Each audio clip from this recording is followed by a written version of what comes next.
Let the ritual begin.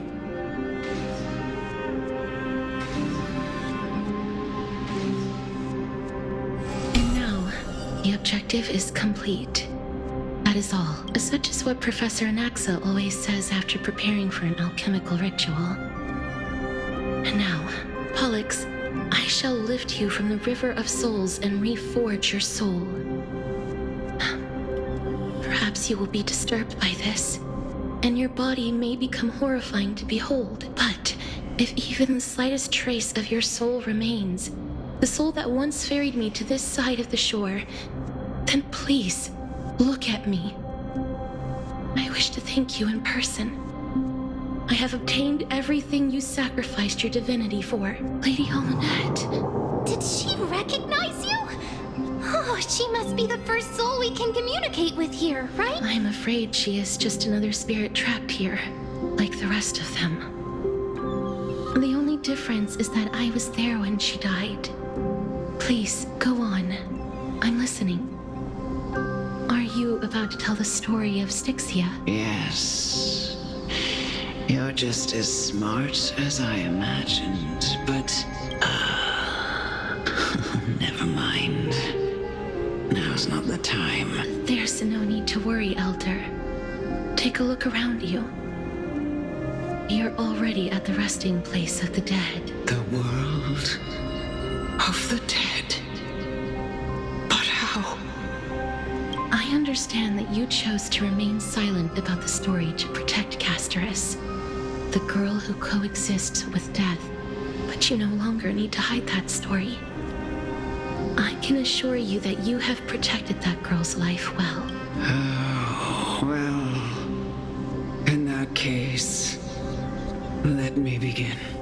Styxia, the pearl of the ocean, plagued by unwarranted calamity and ravaged by death in the fairy tale. It was the first city-state to shift their faith towards death, even before Idonia did. From where you stand now, I suppose that's a bit hard to believe. Indeed. I cannot imagine that those from the era Chrysia, blessed with eternal life, could ever yearn for death.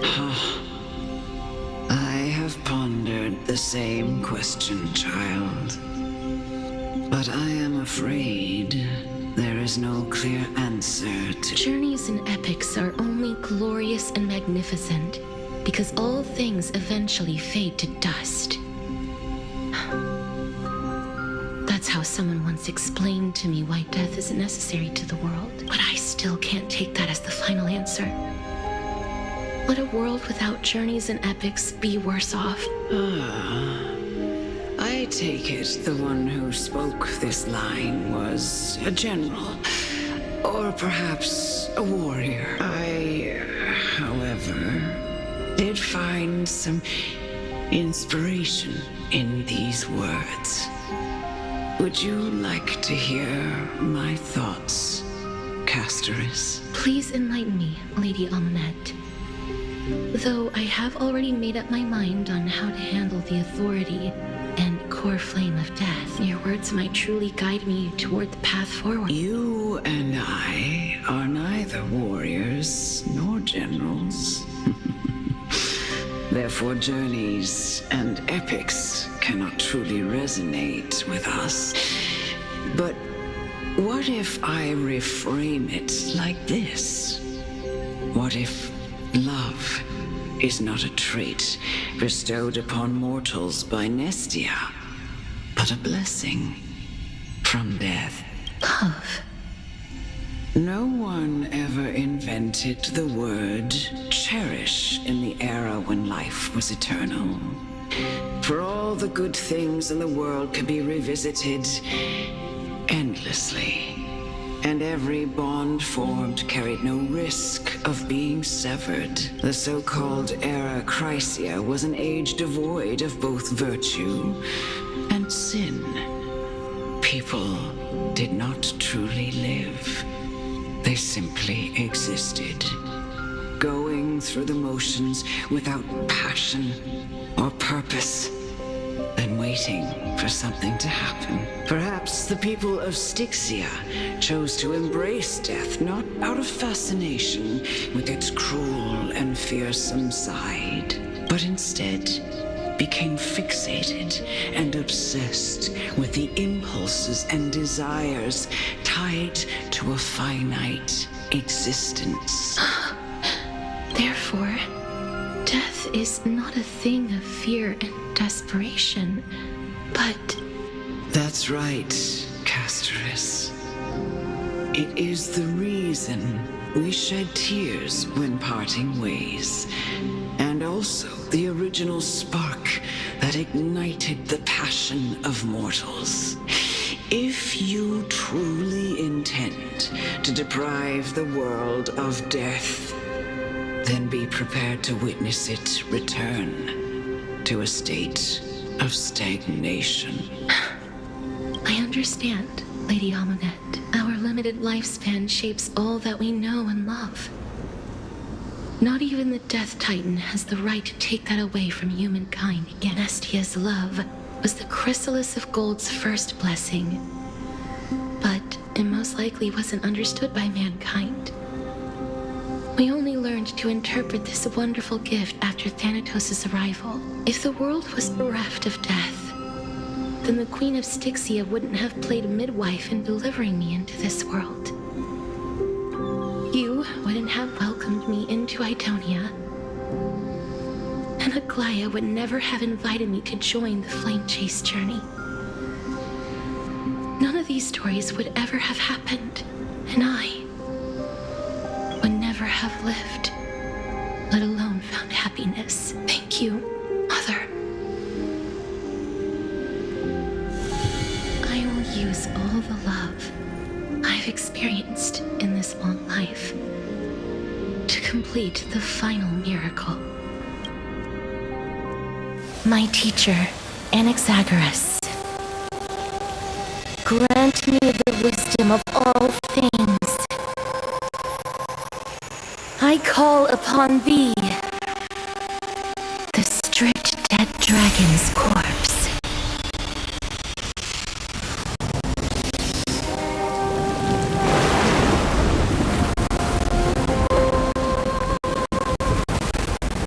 Rises from the earth, falls from the sky. As above,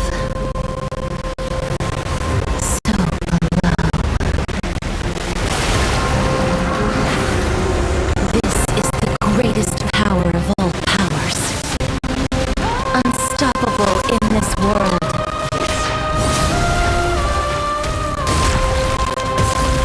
The great work that commands all death. I shall grant you in grace.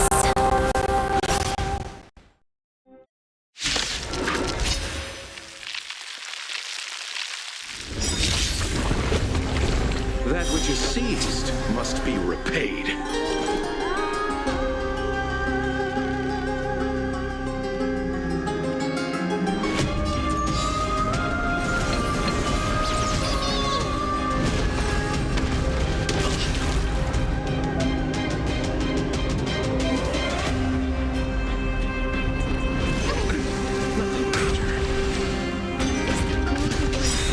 Life truly gone?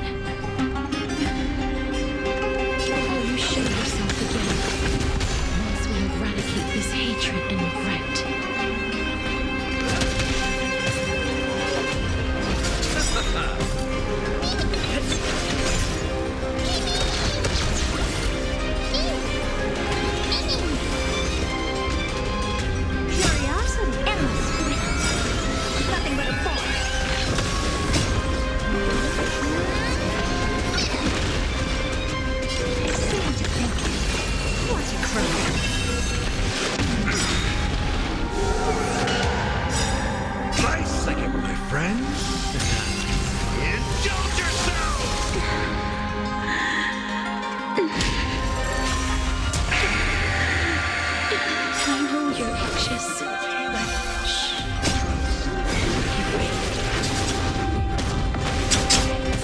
In the mood for another potato?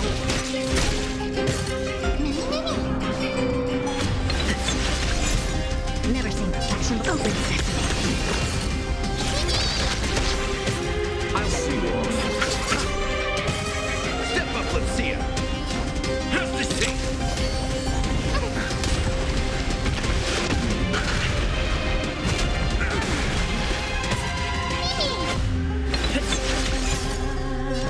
Expand your thinking.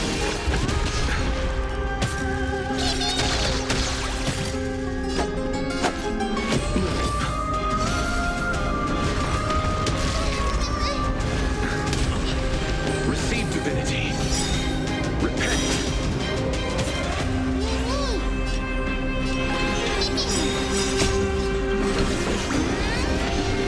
I don't have time for this. Open sesame. Curiosity. Endless.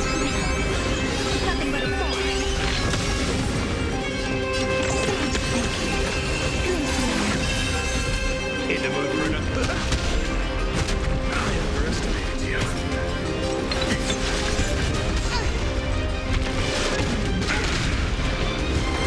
I underestimated you. Open sesame.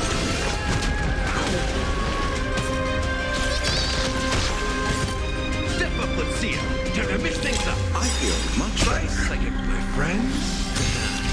Indulge yourselves!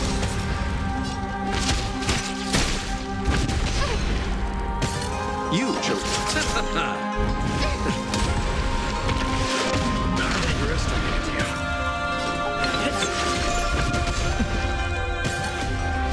Expand your thinking.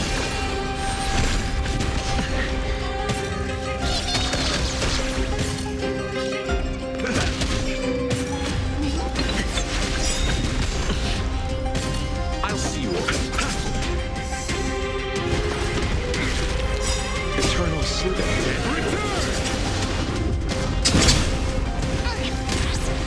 Receive divinity. Repent.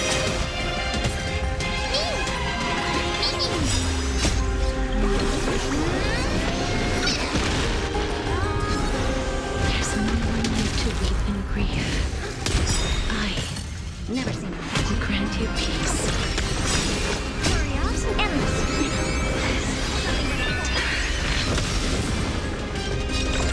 Yes, it's me.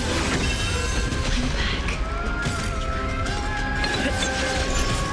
Step up, let's see ya. How's this taste?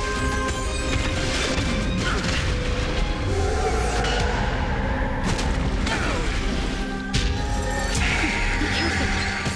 They may be moving by instinct, but there is fury welling up within them. You chose the wrong enemy. Feel them.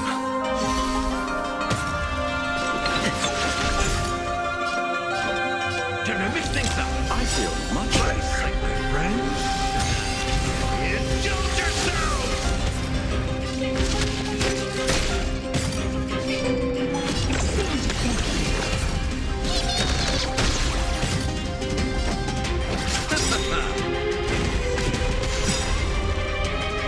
Eternal sleep is not the dead.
better.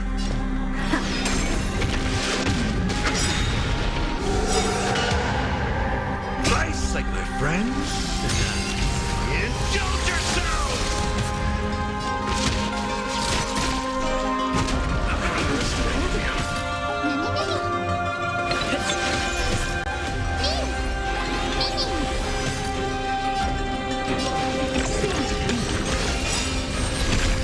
Curiosity, endless.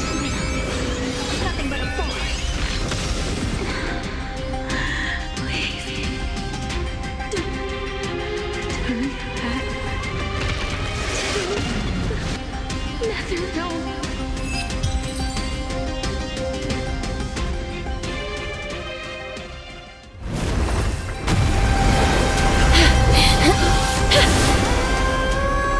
Oh, death. Sleep in peace.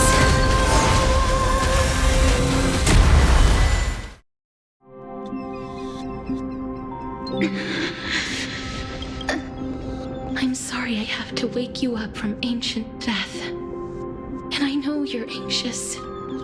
Shh. Don't be afraid. Do you remember me? I'm the girl you once carried across the Sea of Souls.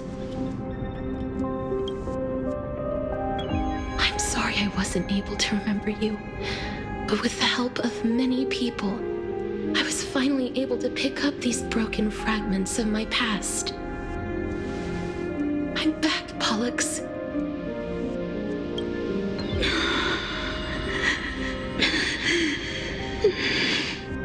I know this might not be what you wanted, but I have to do this.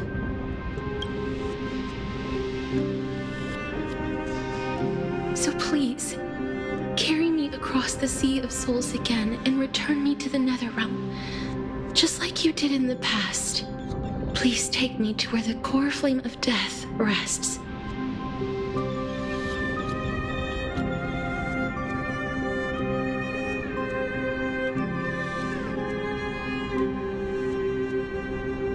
I'll be going now.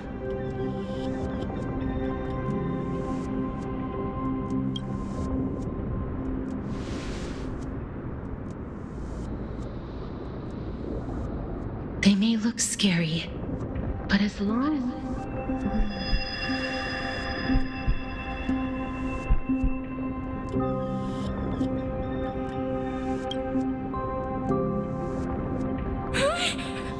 What's wrong?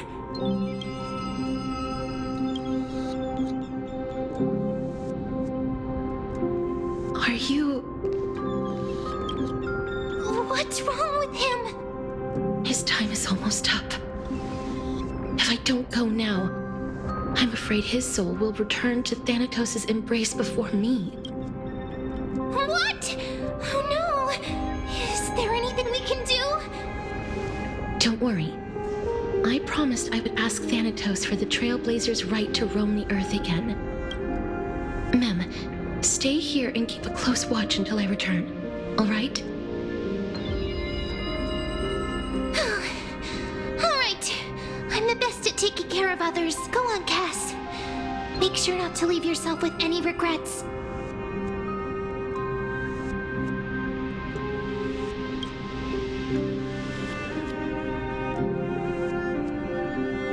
It's a deal then.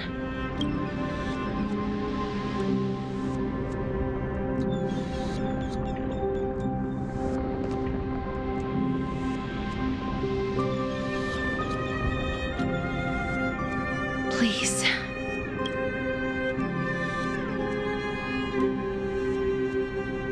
Wait for me.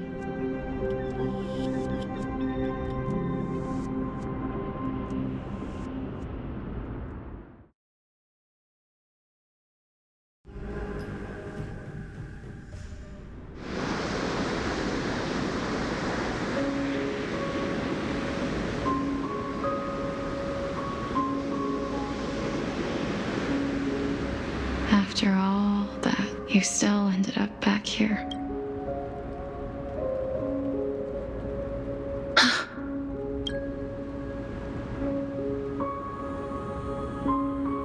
legends were true. The Netherrealm really is a sea of flowers. Yes. Just like the flower fields we tended to back then. Is that you, Pollixia? Do you remember me?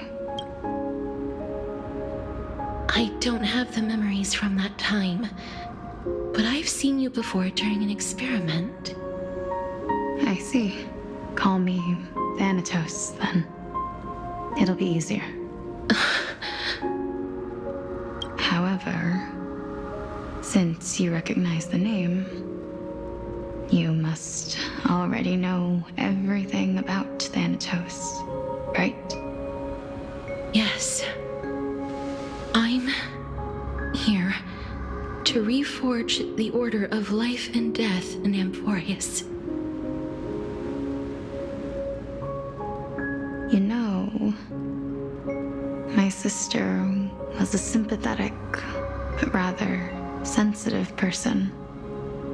Whenever she didn't want to say what was on her mind, she would avoid eye contact and look off into the distance. Just like what you are doing now. Can you tell me about the last Era Nova? What did you do, Pollixia?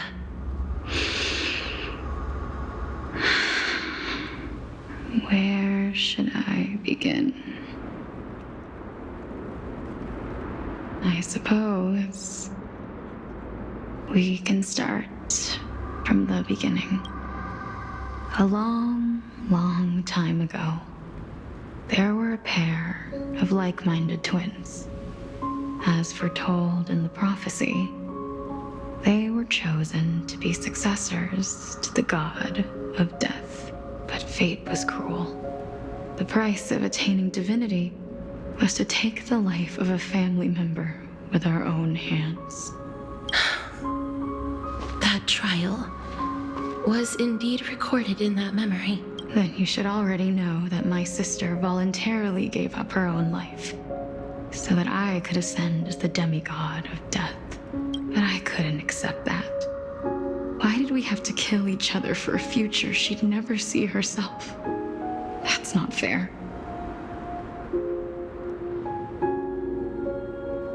So, while weaving the laws of the new world, I shattered the forbidden bottom line for life and death. I reshaped my sister's soul and took the form of the great dragon Pollux to carry her up the River of Souls and back into the mortal realm. But our fates were already decided and manifested in unexpected ways in response to my futile actions. Aging is an unbreakable law of nature laid upon humankind, created at the same time as death. When the living die, their souls will meet Thanatos, who would determine where every soul goes.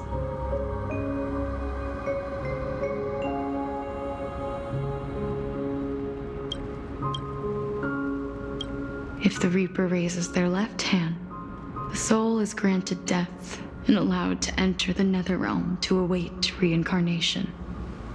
If they raise their right hand, the soul is rejected by the Netherrealm and returned to the mortal realm to continue walking the earth. That's why the Hand of Shadow can only lay down judgment and not embrace another being. Yes. Death was originally a pair of hands, but they were split in twain when we reached the mortal realm, never to touch each other ever again. The half of Thanatos that represents life, the undying human who grants death, that was the curse I forced upon you. Then, what about you? As the half of Thanatos representing death, I shoulder the fate of defying death. I died the moment I entered the world of the living. From then on, my Titan also no longer existed in this world. the cycle of life and death stopped. Souls were denied their audience with death and were left stranded within an ever-rising river of the dead. What irony. My selfish desire to save your life gave you and the world a fate far worse than death instead. Then, what was left of my reason was left behind in the Netherrealm, where I've been taking care of these flowers day after day, until there is now a sea of them.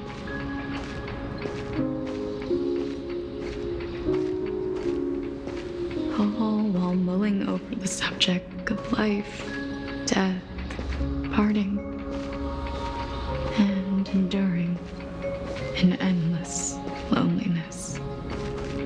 Fate is absurd indeed. Our lives were a mirrored image of one another, like a pair of hands. Even so, we arrived at the same destination. We walked different paths, yet experienced the same pain. I had hoped that maybe you would at least have a good life in this cycle. I'm sorry. I lived my life well. It didn't go to waste.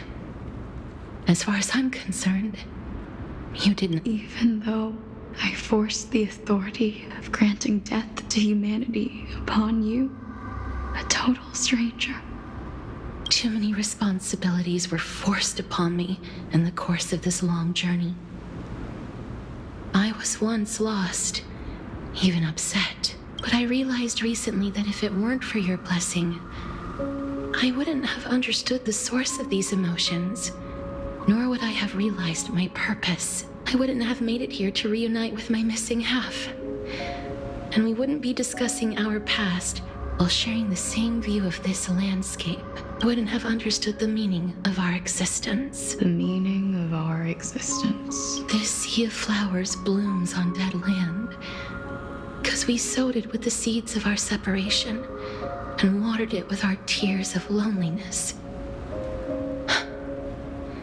Yes, the only thing death is allowed to create are flowers that bloom from blood and tears. That's why Thanatos cannot create living beings at will. Nor can the hand of shadow determine a person's remaining days, because the life and death of mortals should never be dictated by another's will. Are you saying there's no point in Thanatos' existence? No.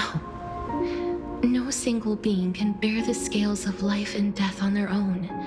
Not even a god. Life and death weigh equally heavy. We both know that now, don't we? You, too, must have had a difficult life. We've taken quite the ridiculous journey together, haven't we? I had a feeling, even back then, that we would meet again one day. Not to embrace one another after a long separation, but to come in search of retribution. Tell me the answer that's already been written, and let us draw this seemingly endless fate. It's been far too long. I've waited here for centuries, watching day after day as desperate spirits are denied by this lonely wasteland. I always hoped I would see you among them, but I was also afraid of seeing you. I didn't know how I could possibly face you again, but more than anything, I was afraid that you might have forgotten all about me. I know. But don't you see, Pollixia? I made it back anyway. You don't have to shoulder death's authority on your own anymore. It was always meant to be held in two hands anyway. So, let's give our core flame to him and have him take it back to the mortal realm. give humanity back their cycle of life and death. Our responsibility as Thanatos was never about picking out favorite souls. We were only meant to watch over life. Let's tend the field together and create a warm sea of flowers for all the souls to come.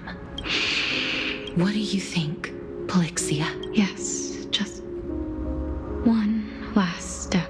You shall wither, and through that, the dead will sprout again from the remains, and be reborn with the dead flame. As foretold by the prophecy, Thanatos' authority is only destined for only one person to wield. As the Chrysos heir of death, as their demigod, as a titan, our fated moment has arrived once again. Just like before. Yes, just like before, but unlike that time, the ones undergoing the trial this time are prepared. You've made up your mind? Yes, as dictated by fate. But I won't be afraid. As long as you're here with me, complete your trial in this life. Grant me the embrace of death, and light the spark of life ablaze. You've been tempered by life and death. I know you'll be able to give this wasteland its first breath of life, like a raven butterfly, flying swiftly into the nether realm, perching on the twig of death. I will. After this, I will remain permanently in the Netherrealm. The River of Souls shall return here and rain down from the sky, scattering souls across the earth. The cycle of life and death will flow once again. The sea of flowers you sowed shall bear countless joyous or sorrowful souls and bloom evermore.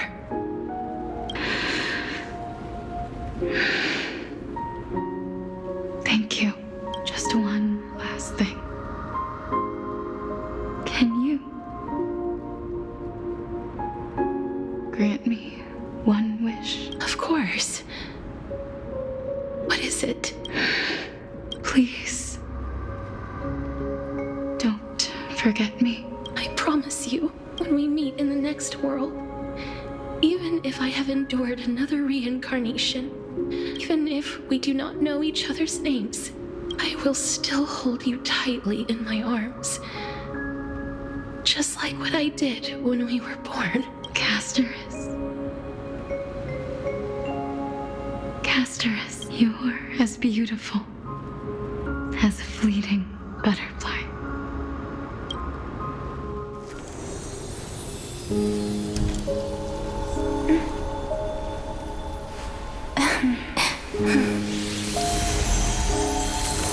I will bring rest to death. And from now on, stagnant life will once again flow.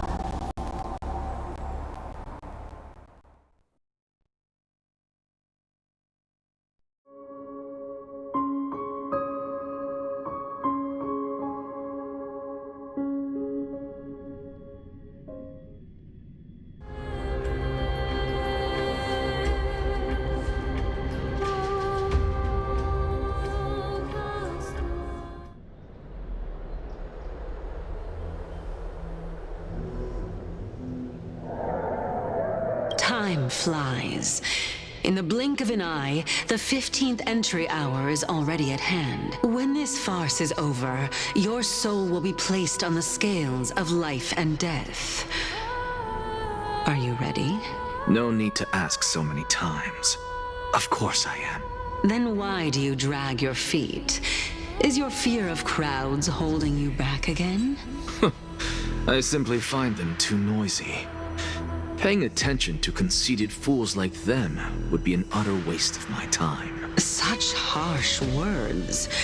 As I see it, you are no less arrogant than they are. I couldn't agree more. Oh. I did not expect to hear that from you. Are you not going to refute me? I know myself better than you think I do. At the very least, better than a stowaway like you. And they say men whose ends are nigh have but kind words. Well, that is exactly why I chose you. Should I thank you for the compliment? The hour of the trial has come. Do you have an answer for me? And how will you prove the veracity of your argument? I suppose there is no point in putting this off any longer. Do you recall where we stopped the last time? You were saying that Amphorius's history is cyclical. Indeed. The demigods that bear the core flames eventually become the new titans at the world's end. Remember what happened on the Holy Mountain? Calypso, Naias. As their destined ends approached, one by one they left this world, leaving only the twins, who are fated to succeed death. Unfortunately, while their journey is consistent with ours, you and Calypso, as well as Nicodor and Naias, act as supporting evidence.